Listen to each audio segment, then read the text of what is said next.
Hello everyone, my name is Elena. I am in Kyiv, Ukraine, that is under Russian attack for 15 months already.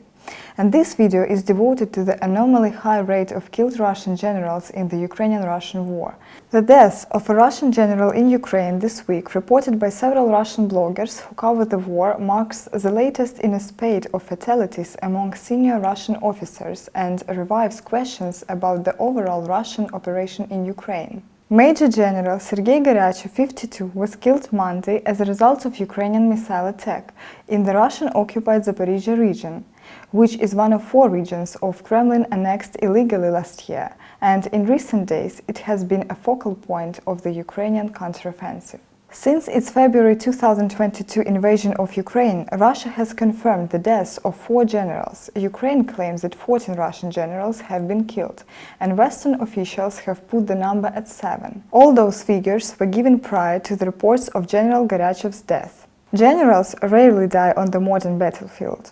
For example, in 2 decades in Vietnam, 9 American generals were killed. Most died when the helicopters were shut down. During the long wars in Iraq and Afghanistan, 1 American general died. He was shot by a renegade Afghan soldier.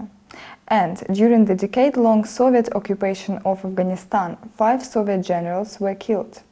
In contrast, Russia is said to have lost about a dozen or more generals in 15 months of war in Ukraine. So, on May 10, 2022, the head of the US Defense Intelligence Agency, Scott Barrier, said that the Ukrainian military had killed 8 to 10 Russian generals.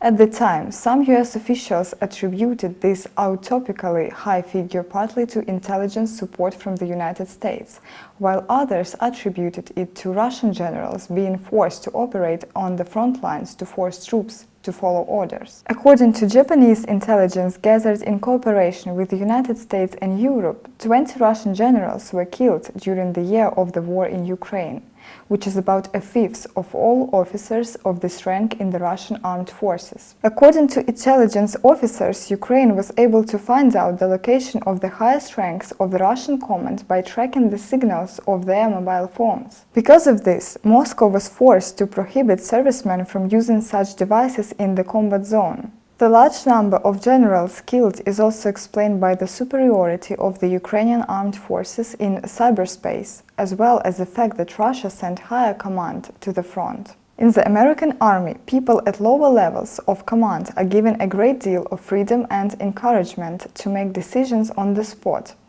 to respond to emergencies and basically roll with the punches or the bullets. In the Russian army, control is very tightly centralized, so decisions are made at the top.